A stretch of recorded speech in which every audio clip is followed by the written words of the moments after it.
This is your brother Willie Muhammad, and I'm asking each and every one of you all to tune into the DJ Rockwell Show, live online. Peace. Peace. This is your sister Aisha, the mental resurrectionist, hailing out of Baltimore, Maryland. Listen, whenever I'm online, I always tune into the Rockwell Radio Show. It's that hype. It's that dopeness. And you should tune in too. Peace to my brothers David and DJ Rockwell for holding it down, locking it down, giving us those sounds. Love y'all. Peace. Assalamu alaikum. I'm Sister Latasha Muhammad, and when I'm online, I rock with the Rockwell Radio Show.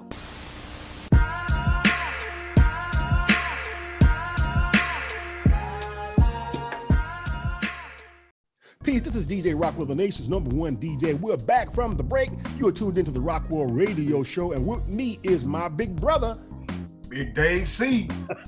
Big Dave C. And our guest with us in the building tonight is Brother Joshua Muhammad. Welcome back, welcome back, welcome back. And again, as I said before the break, go ahead and hit that like button, hit that share button, but above all, subscribe to the Rockwell Radio Show.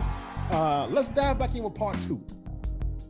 Like I said at the beginning of the show, this is a lot been focused on family and growing up, what some might call different, the Nation of Islam, and what that experience is like. But we wanted to relate to you, the watcher, from a brother who's lived and is living the experience, and it's one that you can appreciate with a unique perspective. So we talked about before the break the book your father was writing, and it also, has written, and it comes to me. Hey, you wrote a book, and let's talk about Josh, the author. Of course, when you released the book, I supported it immediately and jumped on it and bought the book and was fascinated by what you wrote. In that book, you begin by telling the story. And of course, the name of the book is No Father, No Excuse. You said the inspiration of the book came from a conversation you had with a childhood friend. Please relay to our viewers that conversation that inspired the book. Yes, sir. And thank you again. And thank you for buying the book. And thank everyone who supported the book, No Father, No Excuse. I'm very humbled by the response and the conversations that it's been able to start. One of my childhood friends, we're still very close to this day. Father was an alcoholic, and he missed a lot of his major milestones in his life. And he played sports and I played sports, so we went to different schools, and his father was never there, and his father missed birthdays and things of that nature. His father was financially took care of them, but the fact that he was an alcoholic, he would be out, he would be gone, and he didn't show up to a lot of the major events. And my friend was telling me, his pain with that. And I told him my father wasn't an alcoholic, but instead he was a workaholic, and he missed the same events. So we got close based off of that. And I said, perhaps others should feel that we should be able to talk, because if people feel like, well, if my dad is in the house and your dad is in the house, we ain't got it in the comments. Like, nah, we might have had something. We might have had something there, So because then I started, talking to people all across the nation, and preachers' kids, and then people whose parents, dad, he's there, but he missed stuff, and we downplay in our community, especially, the psychological trauma that comes from men and their father-son relationship. We just downplay. You know what I'm saying? It's like, because so many people deal with it. So the black men who do have fathers, who don't have fathers in their life, they're afraid to talk about it. And then they look at us who do have fathers as if, how dare you talk about it? How dare you tell your story? Look at it. You had it there. You know what I'm saying? I'm like, well, my football, we looking into the stands at the football game after I did a good move or something on the shake or something on a triple option, right. North, you know what I'm saying? And not seeing him, you can't, that's my reality. So I can't compare to your. I listen. We're not doing the drama. You know, the pain Olympics. You know, that's what we like. You know, like right. You know, ain't no trophy in this. I was 1 year old. You know, like, hey, listen, I'm not here for that. But either way, it did affect me. Mm-hmm. You know what I'm saying? Homecoming, I would have loved, you know what I'm saying, to have my father pull up and be like, man, you killed him, or where it is, or he on the road with the ministry. He take, you know what I'm saying? So it's like, that's a reality. So I just wanted to have write a book to give a conversation started that it's all good. We can break that cycle, but in order to break it, you got to talk about it. You got to talk about it. Man, what you wrote was so timely, even for me today. As a father today, and my experience then was so timely because so many of us, and then you really just explained it perfectly, is we will write off our failures, we'll write off our lack of achievement. And we must say, though, it's real that the impact of the father's absence in the community is a literal real thing. Yes, sir. Yes, sir. Your book really clarifies the fact that it's not an end-all be-all. Yes, sir. That's right. So I would hope that people, and I'm gonna flash the picture of the book on the screen right now, I would hope that the people would get the book and realize that excusing is a choice. Excuses are a choice. Absolutely. And your book really makes that clear. So again, great job on your book, No Father, No Son. Let's move on to a part of your life, Big Josh, that many around the nation probably know you from the most. And that's Josh, the DI. Here's a clip of Josh at work. Watch this.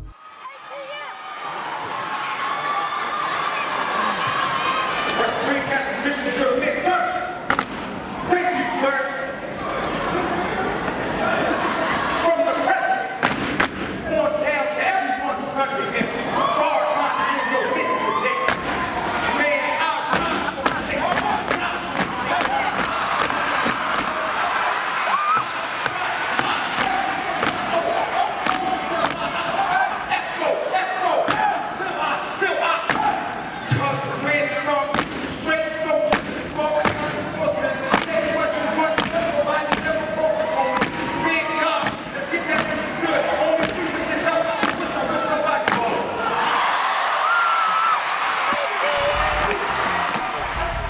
Big Josh, the DI leading the Atlanta FOI drill team to a first place victory. Big Dave, we are taught as FOI, what is the meaning of drill? Dave, tell them. Yes, sir. Drill is the foundation of disciplinary training. It compels the habit of obedience and stimulates the desire for cooperative strength as the unit moves together as one.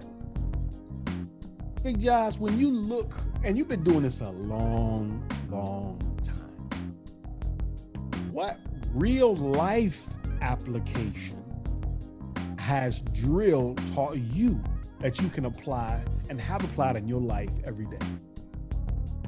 Yes, sir. Thank you for that clip, and thank you all for your question as well. Everyday life is never giving up. Never giving up. And when I say never giving up on a drill team, there's always the strong member, and there's always the weakest link. But the weakest link over time can become the strongest link. And if you just stay in and keep listening to the DI and putting in the work, eventually everybody can become a great driller. I don't care who it is. Right.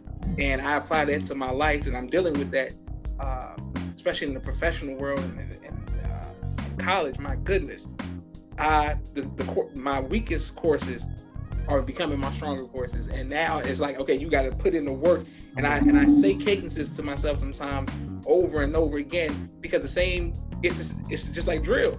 Oh no, we ain't no quitting in this.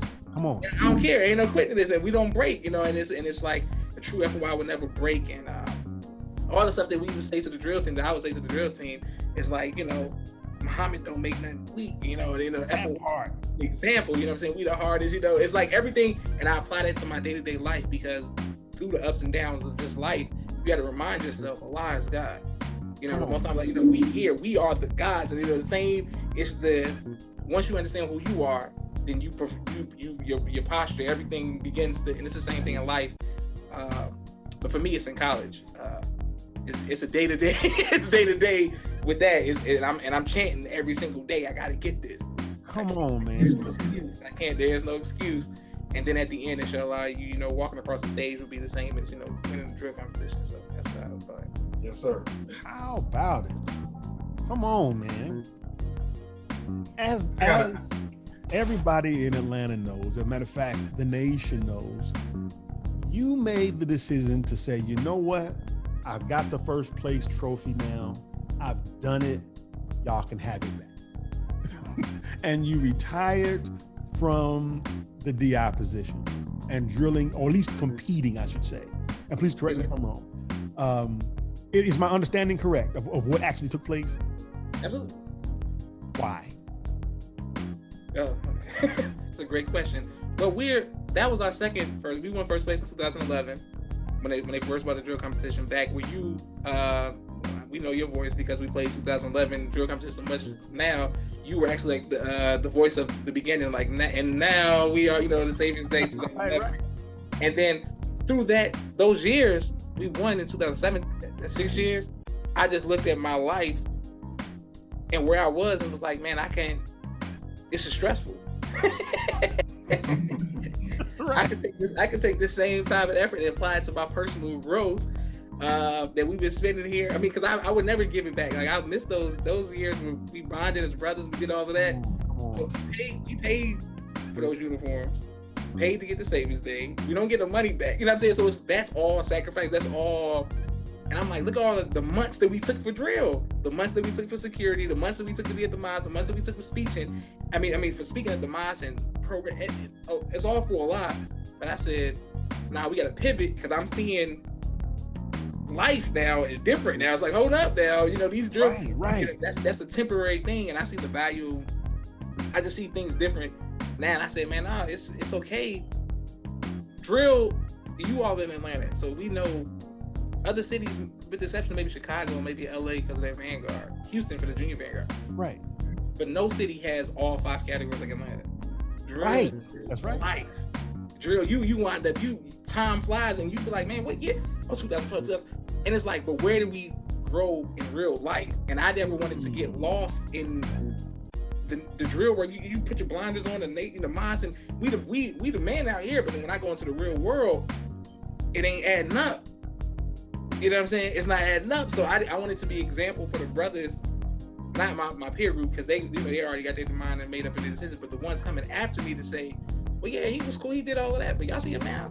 Yeah, like he really. So then when I come back to the mosque and I pull up and it drill whatever we want, they like he went in life, so it's easier for him to it makes sense why he's like, oh yeah, okay, not just because it's a skill set. So my goal is to win in life, not just on the stage of the drill competition. I felt that. I just saw where it was an individual decision where I said, nah, hell nah. I see where this is going, because it would never stop. We'd be like, next year we're going to get 5 P. We're going to get... Right, So having said that...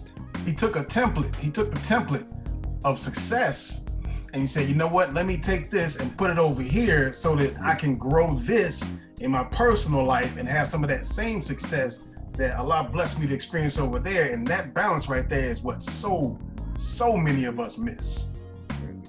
So having said that, do you still look at the tapes and do you still get ideas for routines? Do you still get that, do you still have that part? Oh, absolutely. And I've assisted so many people behind the scenes with cadences and things like that. Because it's never going to not be a point that I hear a song, especially with the new, like the way the melodies of some of these rap songs, I'm like, oh, this is the hardest cadence ever. Like, oh my God, like listen to these beats, listen to the So I think about it, but then I think about, nah, hell no. Because life is coming, and time is the winner all the time. So I never want to be behind. I don't want history to write about, I can't. What's the point of being great in that and then lose? No, I can't.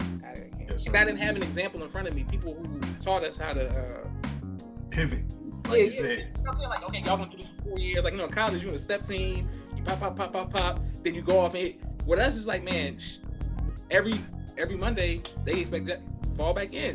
They don't stop Sunday. You know, my dad gonna have something Saturday. 2,000 feelings. We at the we. You know, so it's always gonna be an event. It's always gonna. No, I can't. No. Understood. Matter of fact, overstand. Yeah, I can't. I can't at this point in my life. Absolutely understand. Let's move on. Let's see. And Dave, of course, jump in as you've been doing, Big Dave. Yeah, absolutely. I was gonna say just now, you know, just to accentuate the point that brother just made. You know, if you don't learn that pivot and you stay in that groove of doing, you know, the same things over and over, regardless of, you know, if it's great or whatever, you know, you'll start to the way you view it, it'll start to change. You'll start to you know, not even love it the way you did, and you'll start to mistreat it. You know, and you never want to be that, you know, especially with so many people looking to you or whatever it is that you do. If you've made a reputation of, you know, wow, this brother does XYZ so great, but then you stand there, you overstay like a boxer who should have retired a long time ago. Man, great point. You know, now you're going to start losing everything, and you're going to start just treating it all kinds of wrong. And that's a very wise decision, man. Did you feel that was you at one point, Josh?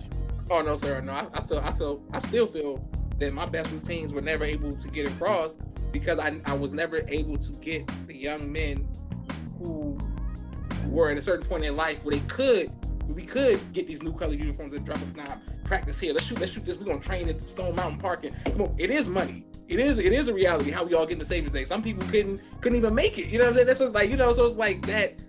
I feel like, I wanted to come on stage with 40 FOY from Atlanta. We're gonna do pop, pop, pop, pop, pop, pop, pop. You know what I'm saying? So I never, I got out. I think I got out prematurely in the drill world, but in life, it's, you know, it's perfect timing. But in the drill world, there's so much more you can do with drill. So much more. Understood. So I feel like at some point in the future, we may see Brother Josh the DI again. Hey. And 3 years, by the time Sadiq is, you know, married or something. Yeah, maybe that time. Maybe that. Not right now. No time soon. Bringing things to current time, Big Josh. You are now the host of a popular podcast called The People's Podcast with Josh Muhammad. Yes, sir. I've got several questions about this. And of course, being a content creator, I, of course, am a fan, a subscriber, and I watch, and I also still study and learn. Your guest list is comprised of really a who's who of the nation, and you have talked to practically everybody. But I want to point out before I jump into my questions, Josh, another commonality that I found here, and I point this out here.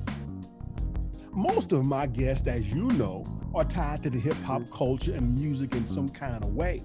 And I thought that as Dave booked Josh for this, I was like, Josh ain't really no hip hop guy like that. And then Yes, he is. I said, wait a minute. Look at Josh's wall behind him. Right. Don't get it twisted. Josh is a music dude too. Yep. So how has, and you kind of touched this earlier in the interview, how has music shaped or impacted you, or what role does music play for your show? Yes, sir. It's the reason I wear regular clothes. You know, when I do everything, it's because I'm a product of just the culture of you know, rap music at a time where it was everything. It was right before, when I was in high school, rock and roll was still popping. Rock and roll was still number one. Rap was just, Eminem was about to take off, 50 Cent. They rappers was really about to start being diamonds, but that really wasn't the thing. Now all the top 10 charts is all rap music. Everything is rap. Everything is rap. However, the way we dressed, it was all rap. Everybody dressed like, I didn't care, like whatever you was dressing. If it was on Vibe or Source, XL, whatever we was dressing like rap, you know, that was the thing to do. And man, most of the lines I used on women, you know, going to prom in high school, you talking to girls, was rap lyrics. Like it is what it is. Come on, man. It is what it is. It is, you know. So I and then even when we talked about drill previously, my cadence, that's all rap. That's all rap. That's all it is. It's just rap. That's all. I just change, you know, mix it up. But those melodies, people always come to me after my cadence and like, oh, what song is that? I heard that before. Where did you know what I'm saying? So rap music is everything. And I tripped my older brother, William Jr. Shout out to you. He put me on to the album over there, Death Certificate, Ice Cube, and a lot of that, my love for that type of, you know, like I guess the 90s, 80s music. That's my brother. That's all his influence. Mm-hmm. And then I fell in love with music once. Kanye West, Eminem. That the 2000s. That was my. I couldn't. But shout out to LL Cool J. William Jr. My brother, he loved LL Cool J as well. So when I got on the LL Cool J, Ice Cube, that was my old school. Like I was okay, boom. But then once I heard Eminem, Kanye West, Lil Wayne, Young Money, Cash Money, all of that, No Limit, all of that, it became, and then I came to the South right when the South was taking off. It was like, oh, okay. By the time I came to Atlanta, every rapper, they're talking about Campbellton Road, Ben Hill, Cascade. Streets we all know and run. Atlanta. I'm like, no, I'm in the perfect place. So Come on, man. Yeah, I love hip hop, and I love the way it can. I don't like to. Even though at 9 o'clock tonight I got a show called Top 5, we'll be doing a People's Podcast where we give our top 5 list. I don't like to downplay one era versus another, downplay one genre versus another. I see the beauty in it all, and I know you all can appreciate Scarface. Of course. And I had somebody who was older be like, they were trying to tell me about Scarface because I took a picture with him, but I'm not on. I don't know like that. Like and it was like, how you don't know Scar? I was like, I didn't know. Like, my time, right? You know what I'm saying? If somebody don't tell me, then I don't. You know, so when I Drink Champs and all of those old school shows, it's a disconnect. But then the more I'm watching, I'm like, oh, okay, that's what happened. Boom, boom. Okay, so this person that. Okay, so I enjoy the fact that you can introduce me to your artist from your era, which inspired you, and I can. To me, if I ask people what's their favorite album of all time, it helps me understand the person more based off of, you know what I'm saying? It's like, oh, you like that? Okay, that makes me okay. So music is universal, but especially hip hop, especially rap right now, it's phenomenal. It's universal. You hit it right on the head. So with this podcast, man, first of all, I should say congratulations on the success. Absolutely. Congratulations on your success with this podcast.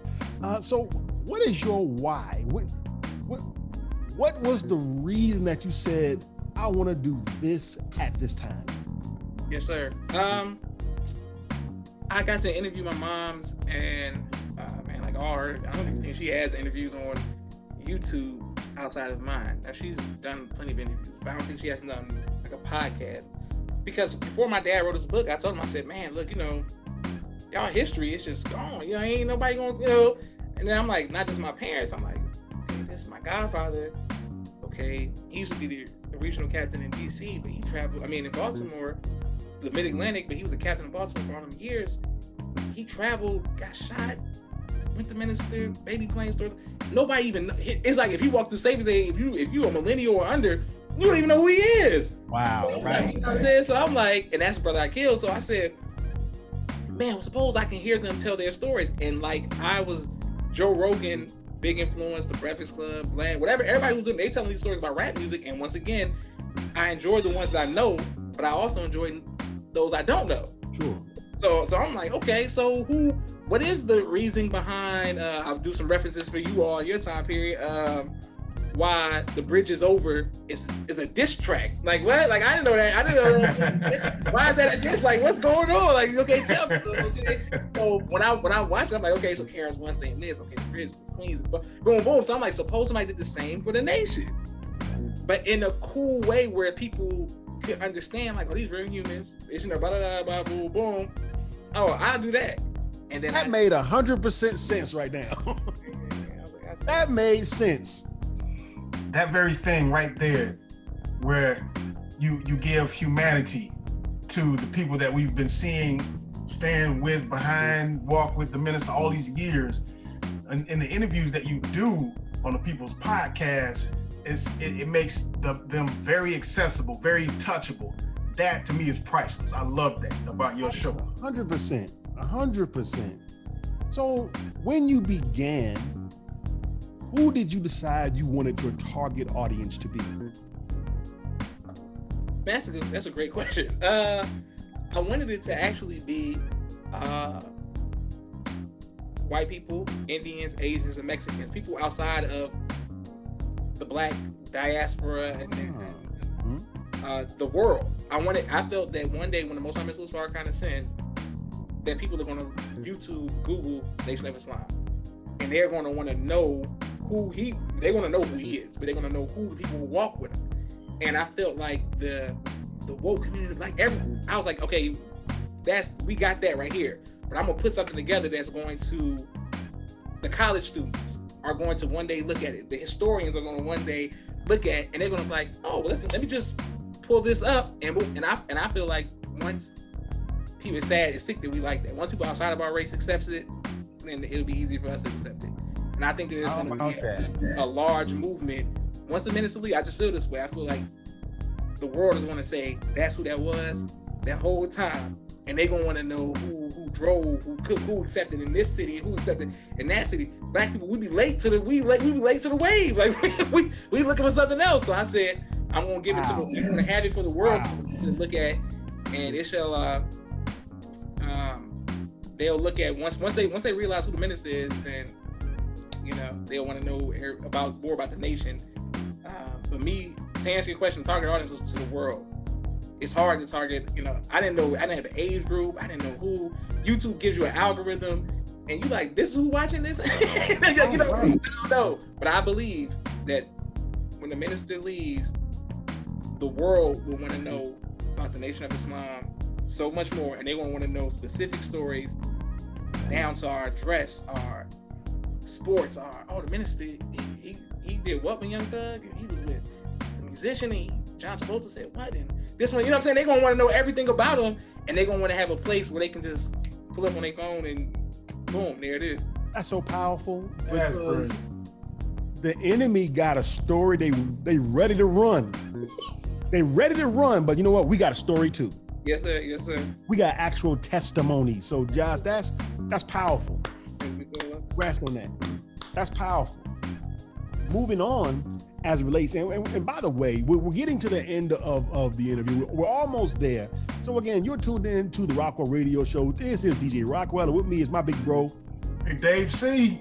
And our guest tonight is Joshua Muhammad, playwright, author, drill instructor, podcast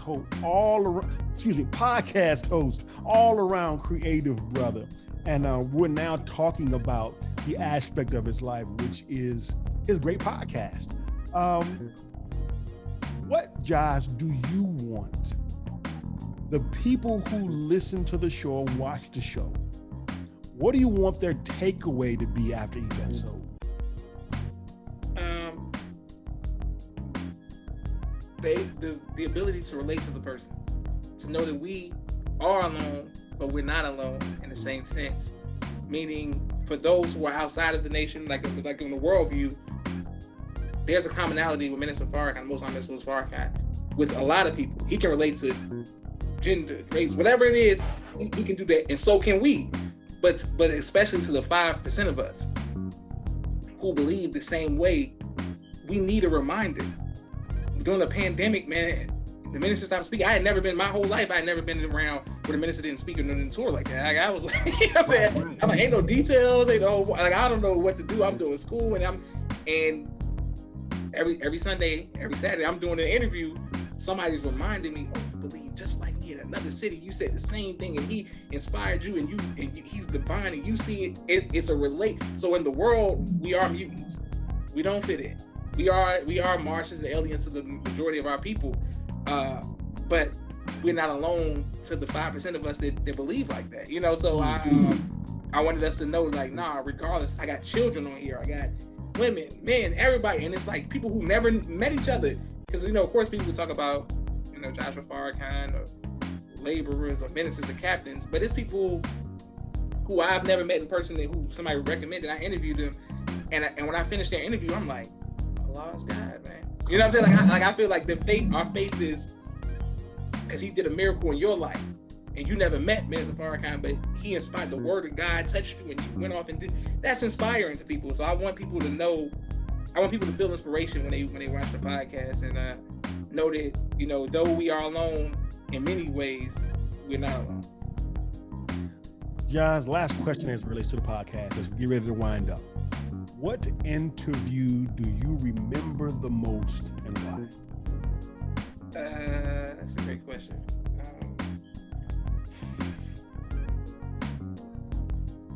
I would have to say, of course, my namesake, Brother Joshua Farrakhan.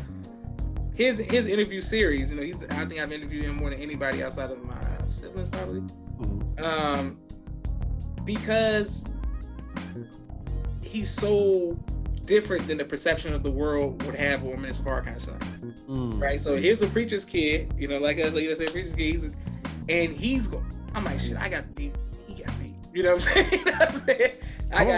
He got in trouble. This and that, but he was right there. He's the reason that his dad did this. He was there when nobody else was there, and he was there, and he put my father in the position that he was in. He's the first one that got our family get closer to but he did it his way.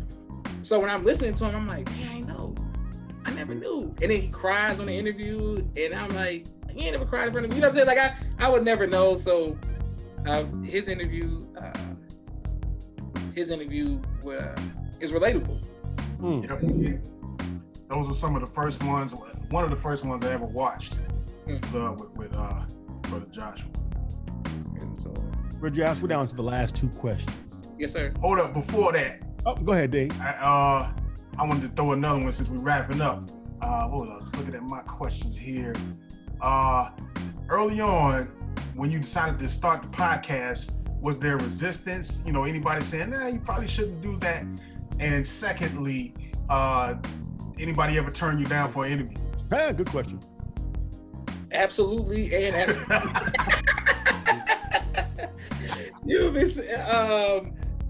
of course, we've heard from most of Mrs. Farrakhan that business is warfare, and I don't look at the podcast as a business, but it is absolutely a business, and it's absolutely warfare. People, they're petty.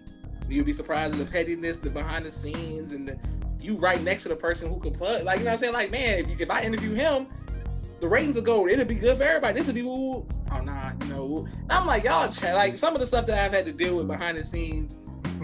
That's why it's for the people. I'm not made. I'm a creative. People always mock, the Jewish community or the Italians who ran the businesses because of how they did a lot of the black artists taking their property, their royalties, and it is one-sided back in the day, I guess, where it seemed like they did this and the artists just sang and danced and they took their money. Right. But in a sense, I understand how those artists could do that. Because you don't want to deal with that. If I had, I don't want them to take my money, but if I had somebody who can do all of the behind the scenes stuff for me, I would please do it. Please help me out. Because as a creative, it takes yours. Like, you be like, I called this person, we know each other 20 minutes, and you saying no to me? You know what I'm saying? And then you crushed. Some of the people I done reached out to, I'm like, are you serious?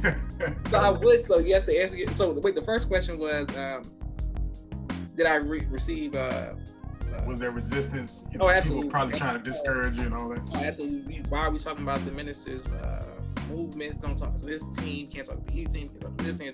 Talk to that. And then once they saw how people were the good, then they came back and like, oh, Lord. But at first it was like, wow, who are y'all to talk to these people? Like, no, they ain't no title. They don't have. Because I'm interviewing everybody. I'm not just interviewing spokesmen or representatives. Right. So they like, who? Why did that person cuss? So that person, man, listen. Everybody's testimony can inspire somebody different. So come on. Yeah, so I've dealt with that, but the hardest trial is the rejection of, or the behind the scenes stuff. It's pointless. Like, we trying to win, man, and I thought we were on the same team, so so that's my point. Tell Josh no. I just can't understand that. Tell Josh no. And it's not like necessarily like people with status or something. It's just people who are shy, people who don't, but their story is you're being selfish. You know what I'm saying? Because just when you die, your story, and then nobody else is going to, I hate to say it like that, but many people, nobody's going to care. Once you go on there, everybody going back like they're like, oh yeah, he had a good life. Okay. So I was blessed to get Minister Rockman, the Rock of the South, the great minister, and helping him on somebody's mind, most of his park on his last interview. And how about that? I didn't know that. Oh yeah, his last interview was me by the grace of God, and he was been ready. Let's make it happen. But he busy. I'm in school. Every lot of stuff going on. But after I did that, I'm like, Brother Benny. I don't know if you all know Brother Benny Moe from Chicago. Yes. His only interview ever. You know what I'm saying? And then shortly after, he got health issues. Like a year later, like 6 months. I'm like, bro, all that history, we got it.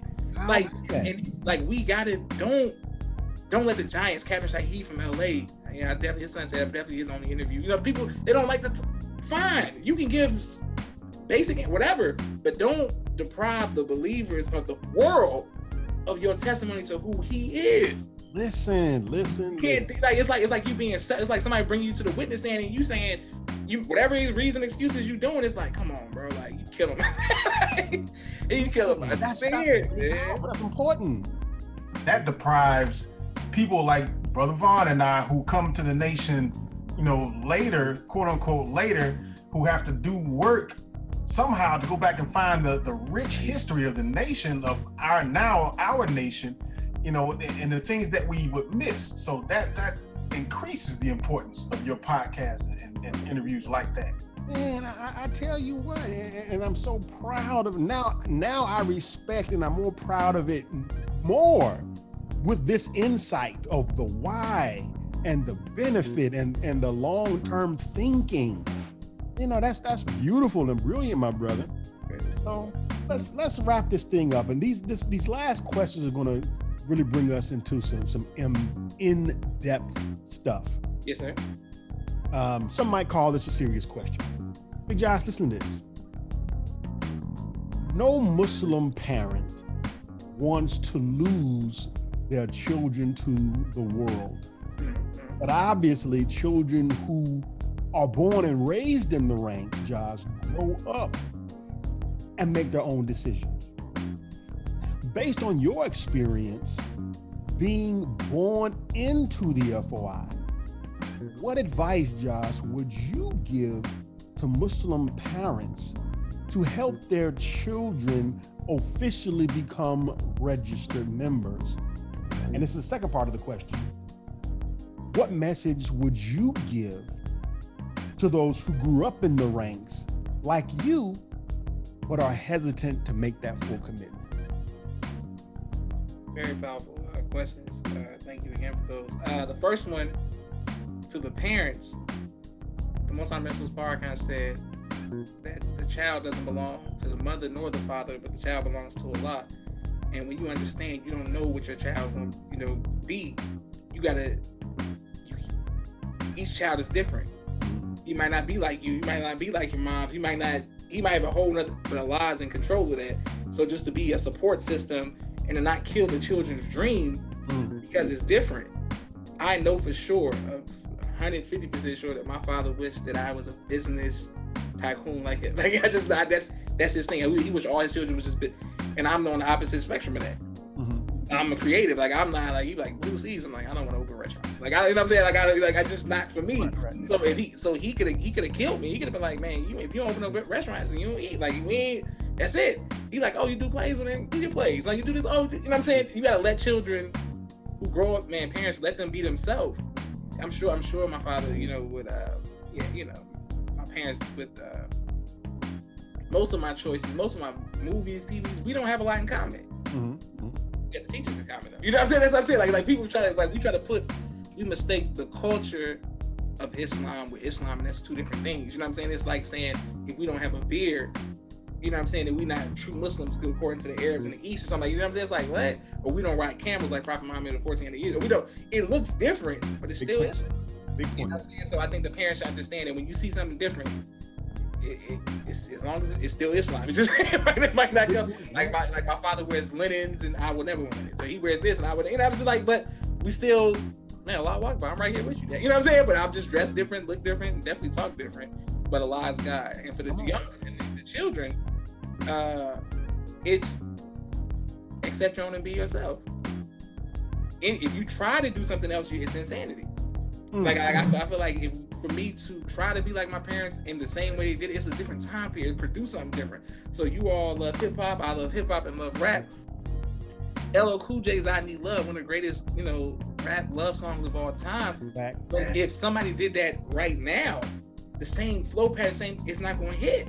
It don't mean, you know what I'm saying? It's just like it's they still rapping about love. It sound different, but it's hard to recreate when I'm alone in my room. It's just hard. It's a time period, you know what I'm saying? And that doesn't mean that it's less hip hop or more hip hop. It just means the times have changed. So just be happy that your child is attempting to rap. Anybody who's trying to be right in this world, man, it might be the hair, it might be the clothes, that's what I'm saying. You don't know what it is.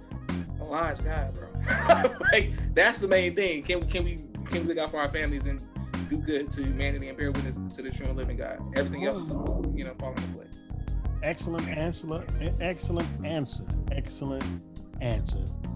This is DJ Rockwell, the nation's #1 DJ, and with me is my brother, Big Dave C.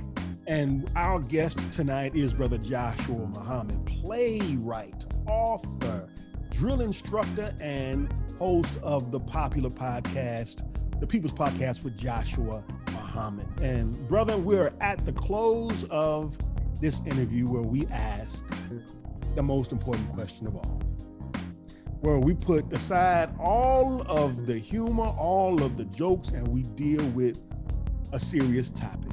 Yes, sir. Guys, here's the question. Who's your top 5? Rappers of all time?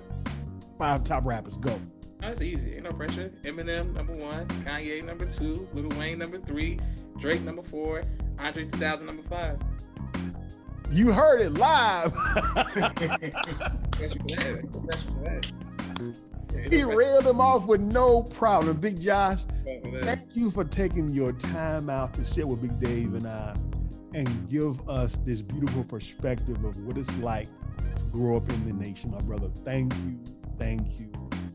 Before you go, please tell the listeners where they can catch your podcast, when it runs, and how can they get your book. Oh, yes, sir. First of all, thank you both. This has been an extreme honor. My book is on Amazon, No Father, No Excuse. I have a children's book called Cleopatra with a K. It's on Amazon as well. You catch People's Podcast, subscribe to the YouTube channel, Saturdays, Sundays, Tuesdays, and now summer, during the summertime, you'll be surprised when we popping up doing these interviews. So we got some good ones coming up. Come on. Just subscribe to the YouTube channel and everything else will fall into place. This has been an honor. For all the people who watch your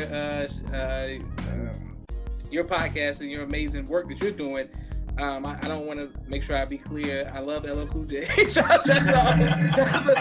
attack me and stuff, you know what I'm saying? Like, my crowd was coming for you, buddy. Shout out to LL Cool J and for the 80s, LL Cool J, Rakim, and for the 90s, shout out to Ice Cube, Tupac, Jay-Z, Nas, and Bone Thugs and Harmony.